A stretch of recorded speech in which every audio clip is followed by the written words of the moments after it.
All right, September 21st from Justin to Cully. By the way, do you like the name still? I do. I feel like we just gave in to like what the fans didn't somebody do like a vote or something No, like that? I think someone was like, you know what would be funny if they call it this, and we're like, well, looks like we're calling it that. So maybe it was just like when you were gone, people were like, you got to get rid of from Justin to Cully because one, you're just doing it by yourself or with Quantum Week Chris. Okay. And two, they thought it was stupid. So I don't know. I can't decide. I never really liked it. Okay. But I don't know. But then the podcast thing you have on the app there says KMS wrap up, doesn't it?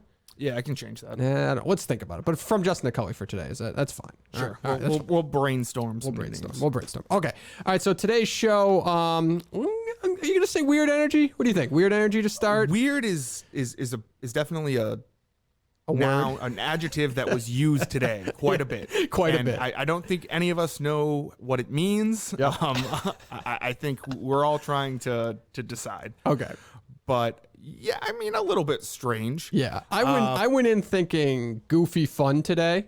And it just came out. Obviously, we had the Jerry show on Sunday, and it got into it was a serious zone. I think it ended on the right notes or whatever, Yep. but like it was still almost 45 an hour of the Jerry stuff in a zone that wasn't at least where I thought we were going for the show today. No, I would have predicted that today's show would be kind of revolving around Kirk's relationship with Jerry, and you know, obviously we had the tweet from the weekend where he said it was that yesterday's show was joyless. So I think he was going to talk about that a little bit. So I didn't predict like a fun uppity show. Yeah. But yeah, Quantum Week Chris kind of, I don't want to say like was put through the ringer today for the first time, but he was kind of like, we kind of saw a side of Chris we've never seen before. Yeah. So by the way, later in the show, I realized the tweet that I put out said weights instead of ways. So I believe it was autocorrect in this situation, but don't you just hit, by the way, I just hate that, by the way. So Yeah, I don't know, I'm just leading it. Yeah, sucks. I'm just waiting. I'm just leading into the topic of, we started talking about Quantum Week Chris's weight out the gate, and Kirk was very intrigued that he is 135 pounds. He's 6'1". The doctor line was Which is hysterical, wild. which is just a wild line. I'm just like, remember, it's weird to like mesh everything else with the Jerry talk, but I'm remembering it in the moment now. His doctor told him recently that he should make an appointment for 2.5 years. Well, I mean, it's Out. not too uncommon. Like I spoke to my psychologist yesterday, and I said, "Yeah, I had a good weekend." He said, "Okay, I'll see you in 2024." Well, I will say this: my doctor, when I went there, was like, "Okay, you weigh X, just stay that weight." Like that's the only thing my doctor, and he's a nonchalant. If I told him I had any problems, he'd write a prescription for me for anything.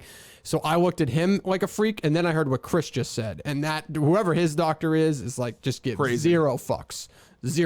Yeah, I mean, I get physicals every year, and obviously my doctor tells me, he goes, "Justin, you're doing everything perfect. If anything, you could pack on a little bit more pounds." That's what he says. Yep. But I don't want to see you for 2.5 years. yeah, no, but I mean, you know, make an appointment every year. I feel very strange for it. Especially Chris said he hadn't gone to a doctor in forever. I think. Yeah. So where do you think because we were talking about it after, where do you think the awkward Chris was coming out from? Was it the appearance weight issue, or was it I the think Jerry Chris is- Carano relationship stuff? I think Chris is perfectly fine talking about his appearance. He's talked about it before. You know, he's a skinny guy. He'll blow away in the wind. He's made jokes about it. But I think that Kirk at one point said something about, like, it was just a throwaway line about, like, Chris's mom doing coke. No, that didn't. Unless it just startled him and threw him off. I didn't think that threw him off. I think it threw him off a little bit, and then I think it was just kind of, I don't want to say downhill from it. Don't get me wrong. I think Chris did a good job today. I wouldn't consider this like a bad episode, but it was just, he was just off a little bit. You know, you kind of have those episodes where you're just off, not feeling it. No, well, Kirk said at the end of the show, he came off a little sensitive, and he even said he felt like Mike from last year or whatever. Something just turned, and I wonder where it was. He didn't seem to know either. It just kind of, maybe it was just one of those days. Who knows? Yeah. So I don't know. But either way, that's how we started off the show. So it was actually kind of funny at the beginning. Then we went to the Jerry stuff, which you and I hammered the Jerry stuff yesterday. I don't think we have to hammer it again today. Kirk kind of wrapped it all up and just said the relationship in general all's in Jerry's court. is in Jerry's court at this point, which I think we both expected to hear that. Yeah. And I don't think Jerry's going to do anything about it. So No. he's just going to pretend like it doesn't exist. Where is you are so out on Jerry. Like, let's say Kirk and they had an unbelievable show. Like, what would your opinion be of Jerry? Let's say Jerry did a good show with Kirk. I would say Jerry did a good show with Kirk. But you'll never respect. Like, you clearly don't respect him. Well, I mean, define like I respect him as a broadcaster. I think he's like very manipulative and tries to like hide how manipulative is towards Kirk, and I think he uses Kirk a lot. Yep. And he will never admit that. Okay. And, so I got to give you more. Like we ended the show, and I basically said you were blowing Kirk on the wrap up, yes. which you were. But like I got to give you more credit. Like there's some real dislike of Jerry Callahan from you. Like it's not just about supporting Kirk. You really dislike Jerry. I just think he's a hypocrite with a lot of things he does. Okay. All right. I don't necessarily, I don't feel as strongly as you do. I wish in this situation, and I don't want to beat a dead horse here, I wish he could kind of separate, and actually Kirk didn't agree with this. I wish he could separate things that happen during a mental health break from normal life, I guess. Or maybe they'll hash that out. He'll go on Jerry's show and they'll hash it out. I don't know. I just would like to see the days where they were busting each other's balls in a more positive light, in a funny light than whatever the fuck is happening now. See, I got the vibe from you and Chris that like in your ideal situation between Kirk and Jerry, like everything would be great with them. Yeah, I mean, I think I would like them to have a good relationship. One, because I like both of those guys personally. I would assume from Chris's end, like he saw them at their best listening to them on radio and would love to hear that again. I would just like it more from like the personal situation. I know we say it's toxic. It's another thing to like be sitting fucking next to it. You know what I mean? Like, I don't know. It did hit me in a weird way on Sunday where I was just like, wow, this really is a fucked up friendship. I don't know. Yeah, I mean, if you just go back and listen to the Sunday show because I think a lot of people came into listening to Sunday's show. Well, I mean, because they weren't there, obviously. The majority of the people who listened yesterday, if you go into it thinking, just listen to how Jerry's acting. Yep. And like, just pick up on the small things he says, pick up on like all these little microaggressions he's doing towards Kirk. Like when Kirk's talking about, hey, you check your phone. If you got to go, you got to go. Like, it's just a completely different experience than if you just go into it thinking, Kane's he's getting back together for an hour. Yep. Yeah. I wonder I don't know if he knew we were doing that live broadcast for like a month. So I don't know why he was checking his phone. Like, I would assume we would have been there till like 1 o'clock in the afternoon. I would have made that assumption. Yeah. You know, so I don't know what he was checking his phone for or whatever. I just would have thought he would have prepared for that amount of time, but I guess he didn't.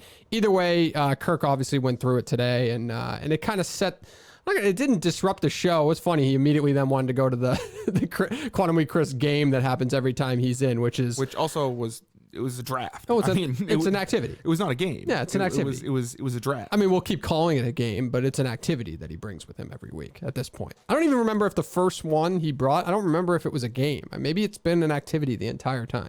I bet. I don't know. What's the definition of a game now? A game is something like, there's basically got to be an answer to a true or false answer to a question. A winner and a loser. A winner and a loser. Yeah, there's really no winner and loser. And that's to Chris's point on today's show. We voted on who won or whatever. Either way, they did a game where basically they were drafting the best must-see TV shows from NBC from a certain time period, basically the end of Friends to, what was the beginning show? Cheers.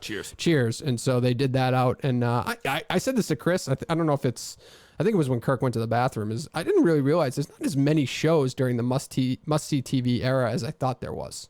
I don't know, but you kind of missed the must-see TV I guess. stuff, I mean, right? I never really, I kind of hit the tail end of that. Yeah. Like the early 2000s. I wonder if people like have that now. Like it just used to be a thing. Like I knew Thursdays was like a better night for TV, or growing up like as a kid, like pizza and TGIF for Christ's sake. And now it's like, they don't have that shit anymore, right? I don't think so. I think it's just kind of like, yeah, let's just go watch this Netflix show or maybe like an HBO show will come out at a certain time. Yeah. And that's really the only time people get. That's a shame. I don't know. That's just a shame. But I guess they're allocating their time differently than I did back then. But we did talk a little bit, just keeping it on the TV theme. It's funny.